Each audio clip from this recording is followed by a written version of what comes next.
చెప్తాడు. అందరికీ praise lord. బైబిల్లో రాయబడిన కొన్ని గృహాల గురించి తెలుసుకుందాం. ఫస్ట్ వన్ ఆదిత్యం ఇచ్చిన అబ్రహాము ఇల్లు, ఆదికాండము 18:1-8. లోతు ఇల్లు విలాసాలతో కూడిన గృహము, ఆదికాండము 19:1-9. జక్కయ్య ఇల్లు రక్షణ వచ్చిన గృహము, లోక 19:1-9. యోహాను తల్లి ఇల్లు ప్రార్థనతో కూడిన గృహము, అపోస్తుల కార్యములు 12:11-12. లూదియా ఇల్లు విశ్వాసంతో కూడిన గృహము, అపోస్తుల కార్యములు 16:11-15.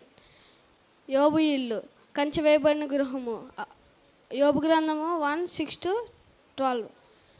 నోవాహు ఇల్లు ప్రభు కట్టిన గృహము, ఆదికాండము 7:6-13. ఆమేన్.